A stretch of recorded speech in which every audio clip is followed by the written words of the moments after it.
نحمده ونصلي ونسلم على رسوله الكريم اما بعد فاعوذ بالله من الشيطان الرجيم بسم الله الرحمن الرحيم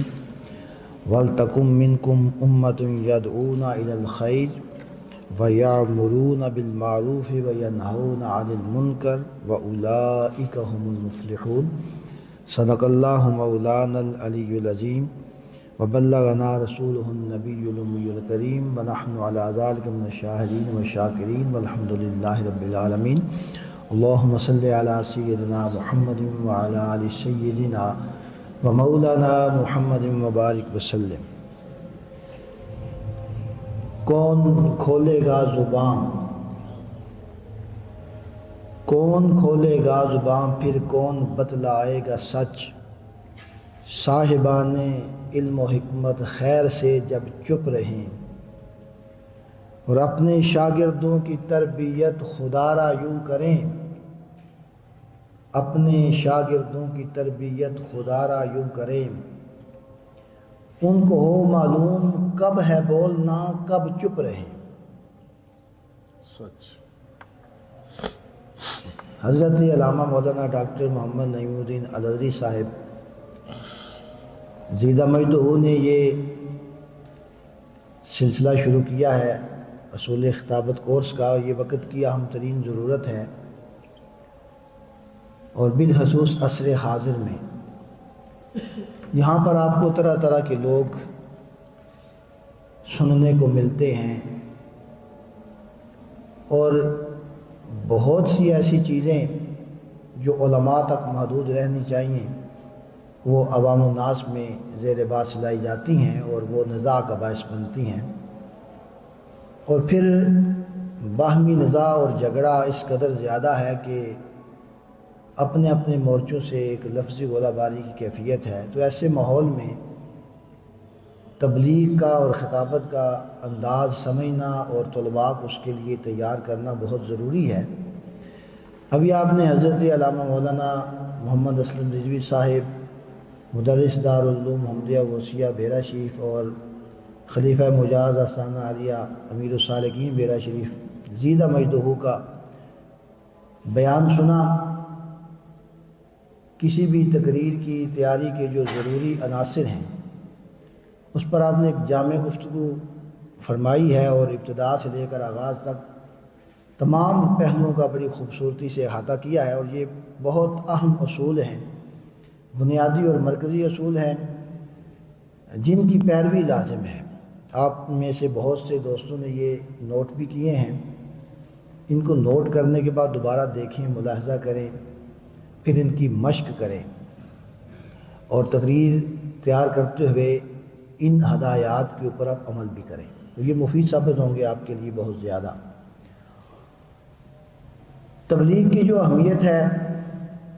وہ محتاج بیان نہیں ہے، اس حوالے سے بھی چند چیزیں میں نے نوٹ کی تھیں، لیکن وقت کی قلت کے باعث اب میں وہ بیان نہیں کر سکتا۔ مجھے آج جو موضوع دیا گیا وہ حضور ضیاء الامت جسٹس پیر محمد کرم شاہ الازہری رحمۃ اللہ تعالی علیہ کا جو خطابت کا منہج اور اسلوب ہے اس کے بارے میں مجھے کہا گیا کہ یہ بیان کریں، تو میرے لیے یہ بہت مشکل ہے۔ اگرچہ حضور ضیاء الامت رحمۃ اللہ تعالی علیہ کی زیارت کا شرف بھی حاصل ہوا، بیعت کی سعادت بھی نصیب ہوئی، لیکن وہ اتنا زیادہ وقت آپ کی صحبت میسر نہیں رہی کہ آپ کی زندگی کا مطالعہ کیا جائے، آپ کی زیادہ سے زیادہ جو ہے وہ آپ کا قرب حاصل ہو سکے، لیکن بہرحال کچھ نہ کچھ چیزیں ذہن میں موجود ہیں۔ اور پھر سب سے اہم چیز جو ہے حضور ضیاء الامت رحمۃ اللہ تعالی علیہ کی ذات کی جب بھی ہم بات کریں، اور بالخصوص آج کے موضوع کے حوالے سے، تو اس میں سب سے پہلی چیز اگر ہم دیکھنا چاہیں کہ آپ کی خطابت کا منہج یا اسلوب کیا تھا، تو سب سے بنیادی چیز اور سب سے اہم چیز جو نہ صرف اس اصول خطابت کے حوالے سے ہے بلکہ آپ کی شخصیت کا اور آپ کی تعلیمات اور فکر کا سب سے نمایاں پہلو بھی یہ ہے کہ یاد رکھیں چیز کہ صرف اسلوب خطابت کے حوالے سے ہی نہیں بلکہ آپ کی شخصیت اور آپ کی تعلیمات اور آپ کی فکر کا سب سے نمایاں پہلو وہ اخلاص نیت ہے، اور اس کی آپ بار بار تلقین کیا کرتے تھے، اور تلقین کر دینا کافی نہیں ہوتا بلکہ اس کا عملی مظاہرہ یہ بہت ضروری ہے، اور اخلاص نیت پیدا کر لینا یہ بہت مشکل کام ہے۔ یہ جتنے بھی فنون ہیں انہیں فنون لطیفہ کہا جاتا ہے، لطیف باریک بینی کے ساتھ ان کے اوپر عمل ہوتا ہے، اور ایک لطیف حس والا شخص ہی ان فنون کو اپناتا ہے۔ خطابت بھی ان میں سے ہے، شاعری بھی ان میں سے ہے، مصوری بھی ان میں سے ہے، تو یہ فنون لطیفہ ہیں۔ تو فنکار کی غذا ہی داد و تحسین ہے۔ ایک خطیب کا جو محنت اس کی ہوتی ہے، جو اس کا جذبہ ہوتا ہے، وہ جوان ہی تب ہوتا ہے جب اس کو رسپانس مل رہا ہو، اس کو پتہ ہو کہ میں جس کے سامنے گفتگو کر رہا ہوں وہ سن بھی رہے ہیں، سمجھ بھی رہے ہیں، اور داد و تحسین سے ہی وہ آگے چلتا ہے۔ شاعر کی بھی یہی مجبوری ہے کہ شعر پڑھے تو اسے بھی داد و تحسین کی طلب ہوتی ہے، ہر فنکار یہ چاہتا ہے، گائک ہے، مصور ہے۔ لیکن جب ہم اخلاص نیت کی بات کرتے ہیں تو پھر بسا اوقات بلکہ ہمیشہ داد و تحسین سے بالا تر ہونا پڑتا ہے۔ اور حضور امت رحمۃ اللہ تعالی علیہ کے بارے میں ہم نے دوستوں سے سنا ہے کہ آپ نے فرمایا کہ میری طبیعت اب ایسی ہو گئی ہے کہ نہ مجھ پر تعریف اثر کرتی ہے نہ مجھ پر تنقید اثر کرتی ہے۔ تو یہ اخلاص نیت کا بلند ترین معیار ہے، اور اگر اخلاص نیت ہی انسان کے اندر موجود نہ ہو تو اس کے سارے اعمال بیکار چلے جاتے ہیں، رائے گاں چلے جاتے ہیں، اور انسان کو تو پھر اپنی نیت کے مطابق ہی ملتا ہے۔ تو اس لیے ہمیشہ جب بھی خیال آئے آپ کو تقریر کرنے کا، آپ کو پیغام ملے، آپ کو موقع ملے خطاب کرنے کا، تو سب سے پہلے یہ سوچ لیا کریں کہ میں اس لیے جا رہا ہوں کہ اللہ تعالیٰ نے مجھے ایک امانت دی ہے، علم دین کی صورت میں، قرآن و حدیث کی تعلیم کی صورت میں میرے پاس امانت ہے، اور لوگوں کو اس کی ضرورت ہے، اور میں اسی لیے جا رہا ہوں کہ اللہ اور اس کے رسول صلی اللہ علیہ وسلم کا پیغام پہنچاؤں۔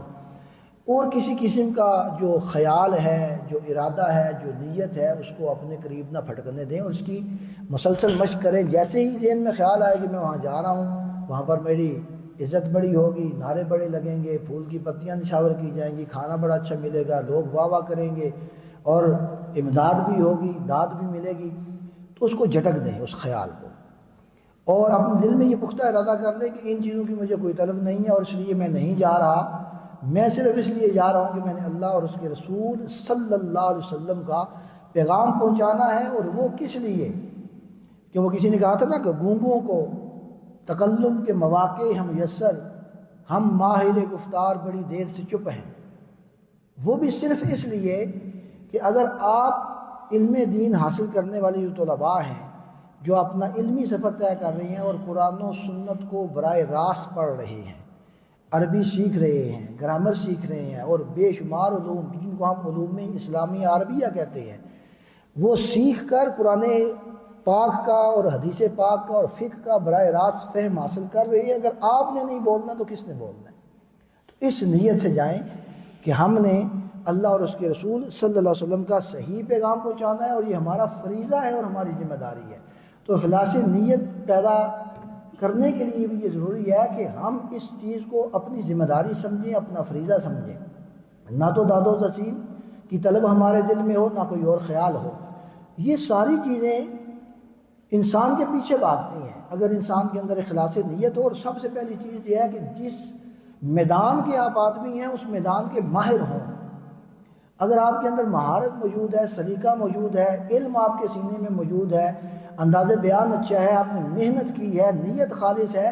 تو باقی ساری ضمنی چیزیں خود بخود آپ کے قدموں میں ڈھیر ہو جائیں گی۔ اس لیے آپ کو اخلاص نیت کا خیال رکھنا چاہیے، اور یہ حضور امت رحمۃ اللہ تعالی علیہ کے اسلوب خطابت کے منہج کا پہلا اور بنیادی اصول ہے۔ دوسری چیز ہے وقت کی اہمیت اور ذمہ داری۔ حضور امت رحمۃ اللہ تعالی علیہ نے اخلاص نیت کے بعد جن چیزوں پر بہت زیادہ توجہ دی ہے اور زور دیا ہے اور اپنی تربیت میں جن چیزوں کو شامل کیا ہے بچوں کی تربیت کرتے ہوئے، وہ وقت کی اہمیت ہے۔ آپ خود بھی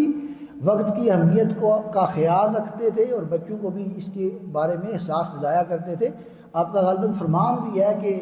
درویش کا سب سے قیمتی سرمایہ اس کا وقت ہے۔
جی، تو وقت کے حوالے سے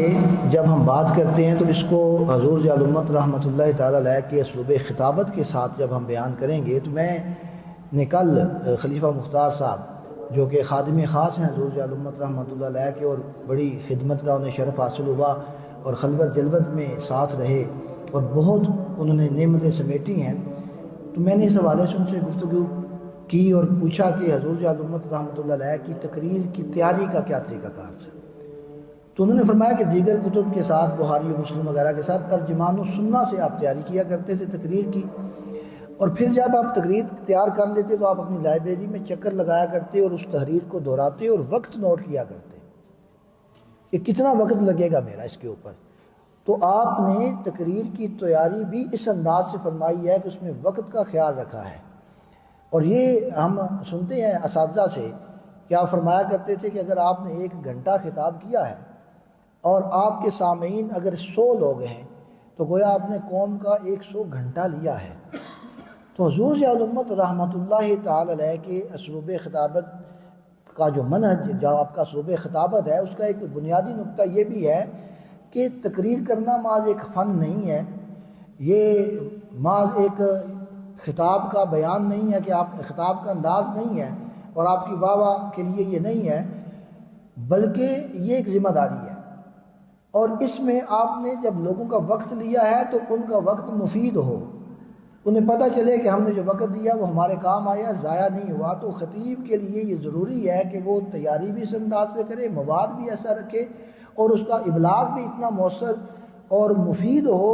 کہ جو سامعین ہیں وہ سمجھیں کہ ہمیں اپنے وقت سے بہت زیادہ مل گیا ہے۔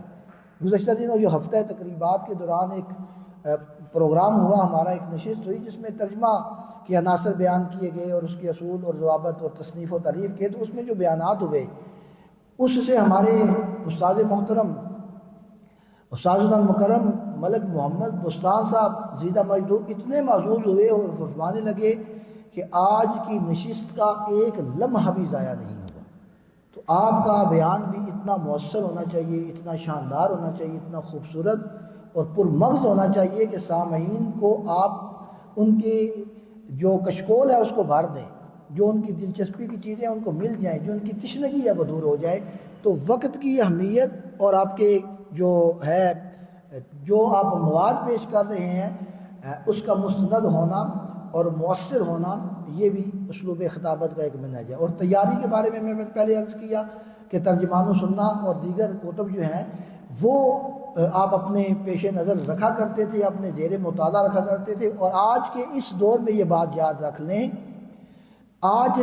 اکثر خطباء کا جو انداز ہے، جو مؤثر ہیں، لوگوں میں جن کی بات سنی جاتی ہے،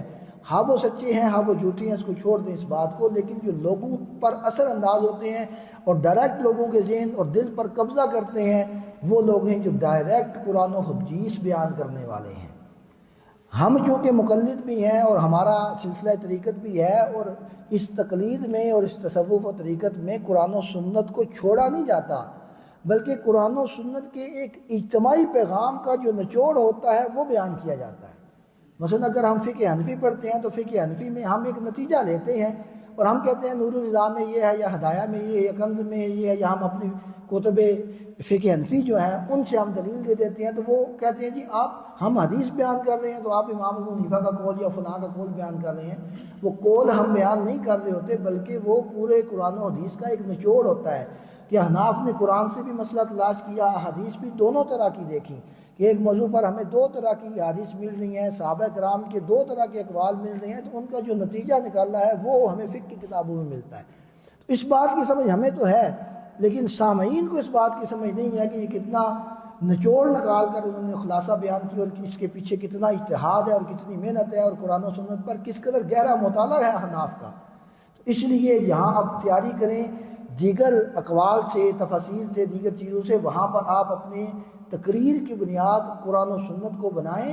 اور قرآن پاک کی آیت پیش کریں تو آپ کو سورہ کا نام بھی یاد ہونا چاہیے، ساتھ آیت نمبر بھی یاد ہونی چاہیے۔ اور اسی طرح جب آپ بخاری مسلم جو بھی آپ بیان کر رہے ہیں تو اس کا نام حدیث نمبر بھی بیان کریں، اس کا کتاب بھی بیان کریں، کتاب العلم باب فلاں اور حدیث نمبر، یہ اس کا بہت زیادہ اثر ہوگا۔ اور یہ تیاری کے حوالے سے تو حضور امت رحمۃ اللہ تعالی علیہ نے جو اپنا اسلوب بنایا خطابت کا، اس میں قرآن و سنت کو بنیاد بنایا ہے۔ اور اگر آپ ضیاء القرآن کا مطالعہ کریں، جس طرح کہ قبلہ فرما رہے تھے، تو ضیاء القرآن ہمارے جو عقائد ہیں، عقائد اہل سنت ہیں، ہمیں ان پر اگر تشفی ہوئی ہے اور اطمینان ہوا ہے تو حضور امت رحمۃ اللہ تعالی علیہ کے دلائل سے ہوا ہے، اور ہم علی وجہ البصیرت یہ کہہ سکتے ہیں کہ ہمارے دلائل قرآن و سنت سے براہ راست ماخوذ ہیں۔ صرف مسئلہ یہ ہے کہ شاید ہم ان لوگوں کو سنتے نہیں یا پڑھتے نہیں جنہوں نے قرآن و سنت سے ہمارے عقائد بیان کیے ہیں۔ تو قرآن و سنت آپ کی تیاری میں بہت زیادہ اہمیت کے حامل ہیں۔ یہ حضور امت رحمۃ اللہ علیہ کے اسلوب خطابت سے ہمیں یہ اصول سمجھ آتا ہے۔ اور چوتھا جو پوائنٹ ہے، یہ جو اسلوب منہج آپ کے سامنے بیان کیے جا رہے ہیں، یہ کوئی منحصر نہیں ہے، محصور نہیں ہے کہ جو میں نے بیان کر دی ان سے باہر کوئی نہیں ہو سکتا، یعنی کہ علاوہ یہ میں اپنے مطالعے اور مشاہدے کی بات کر رہا ہوں، دیگر اساتذہ کرام اس میں اضافہ بھی کریں گے اور آپ کو اور چیزیں بھی بہت ساری بیان کریں گے، تو میں مختصر وقت میں بیان کر رہا ہوں۔ تو میرے نزدیک جو میری بات سمجھ میں آئی ہے وہ اس میں چوتھا پوائنٹ ہے سادہ اور دل نشین خطاب، یعنی آپ نے جو بھی فن اپنانا ہے اس میں آپ تکلف برتیں گے تو وہ تصنع ہوگا، وہ بناوٹ ہوگی۔ آپ اپنے کپڑوں کے اوپر بہت زیادہ توجہ دے رہے ہیں، غیر ضروری توجہ دے رہے ہیں۔ آج کل جس طرح کے نعت خانوں کا ایسا طبقہ بھی ہے جو میک اپ کے اوپر بہت توجہ دیتا ہے، کپڑوں کے ڈیزائن کے اوپر بہت توجہ دیتا ہے، اپنے بالوں کے انداز کے اوپر بہت توجہ دیتا ہے۔ تو وہ ایک ہر چیز کی ایک حد ہوتی ہے، جیسے فرمایا کہ اللہ جمیل یحب جماعت، تو یہ ایک بالکل حقیقت ہے، اس میں انکار نہیں ہے، لیکن اس کی حدود سے تجاوز کرنا جس میں تصنع، تکلف، بناوٹ، اوچھا پن، شودہ پن آ جائے، تو اگر آپ نے سارا زور دے دیا اپنے کپڑوں کے اوپر دے رہے ہیں، اپنی ٹوپیوں کے اوپر دے رہے ہیں، اپنے انداز کے اوپر دے رہے ہیں، چلنے پھرنے کے، اور اس طرف توجہ ہوگی، اس کا مطلب ہے کہ آپ کا سہارا ہی یہ ہے، آپ کے سینے میں کچھ نہیں ہے۔ تو سادہ اور دل نشین انداز، حضور امت رحمۃ اللہ علیہ کے اصول خطابت کا یہ بھی منہج ہے کہ آپ کا انداز بیان انتہائی سادہ ہوتا تھا، تکلف اور تصنع سے مبرہ ہوا کرتا تھا، اس میں کوئی بناوٹ نہیں ہوتی تھی۔ جو کچھ نکل رہا ہے آپ کی زبان سے وہ آپ کے دل سے نکل رہا ہے اور ڈائریکٹ سینوں میں اثر کر رہا ہے۔ اور اس میں ایک اور بات بھی یاد رکھیں، ہم اگر عشق رسالت کی بات کرتے ہیں تو ممکن ہے کہ ہماری زبان اور ہمارے دلی جذبات ساتھ نہ دے رہے ہوں، لیکن حضور ضیاء الامت رحمۃ اللہ تعالی علیہ جب عشق رسالت کی بات کرتے تو واقعتاً عشق رسالت میں ڈوبے ہوئے نظر بھی آتے تھے۔ ابھی پچھلے دنوں آپ کی ایک دعا ہم نے سنی ہے، فیس بک پہ اور نیٹ پہ دیکھی ہے، اگر آپ وہ دعا 4 منٹ کی سن لیں تو اسی میں آپ کو اسلوب خطابت نظر آ جائے گا کہ سادہ سے الفاظ میں حضور ضیاء الامت دعا کر رہی ہیں، اور جو چیز مانگ رہے ہیں وہ پتہ چل رہا ہے کہ یہ آپ دل سے مانگ رہے ہیں، محض ایک رسم ادا نہیں کر رہے۔ تو یہ سادگی اور یہ تکلف اور تصنف کے بغیر جو انداز بیان ہے، اور دل نشین بھی ہونا چاہیے کہ اس میں جب اخلاص ہوگا اور جب آپ کا ارادہ یہ ہوگا کہ ہم نے سامعین کی اصلاح کرنی ہے، ان کے ساتھ ہمیں ہمدردی ہے، ہم ان کے خیر خواہ ہیں، تو جب آپ خیر خواہی کا اور ہمدردی کا جذبہ لے کر اور اصلاح کا جذبہ لے کر جائیں گے اور سمجھیں گے کہ یہ میرا فریضہ ہے، تو خود بخود آپ کے انداز میں دل نشینی بھی آ جائے گی، دلچسپی بھی پیدا ہوگی۔ تو سادہ اور دل نشین انداز جو ہے یہ حضور ضیاء الامت رحمۃ اللہ تعالی علیہ کے جو اسلوب خطابت کا ایک اہم ترین نقطہ ہے۔ باقی چیزیں بھی ہیں، غیرت ایمانی مثال کے طور پر یہ بھی انسان کے اندر موجود ہونی چاہیے۔ ملک عطا محمد صاحب استاد العلماء اور ہمارے دارالعلوم محمدیہ غوثیہ بیرا شریف کے سینئر مدرس، وہ فرماتے ہیں کہ ان کے علاقے میں کسی مولوی صاحب نے حضور نبی کریم صلی اللہ علیہ وسلم کے بارے میں نازیبا الفاظ استعمال کیے اپنے عقیدے کے مطابق، تو حضور ضیاء الامت رحمۃ اللہ علیہ کو جب پتہ چلا تو آپ نے پرجلال خطاب فرمایا وہاں کے لوگوں کو اکٹھا کر کے، اور ناراض بھی ہوئے کہ تم اس کی زبان نہیں بند کر سکے۔ اور یہ جو غیرت ایمانی ہے یہ بھی انسان کے اندر موجود ہونی چاہیے، ایک خطیب کے اندر موجود ہونی چاہیے۔ جب تک غیرت ایمانی موجود نہیں ہوگی اس وقت ابھی وہ خطابت کا جو رنگ ہے وہ صحیح طور پر جمتا ہوا نظر نہیں آتا۔ تو یہ چند چیزیں تھیں، میں ان کو دہرا دیتا ہوں اور پھر اس کے ساتھ محفل کا اختتام ہوگا۔ اخلاص نیت سب سے پہلے، پھر وقت کی اہمیت کہ ہم نے عوام کا ٹائم ہم لے رہے ہیں،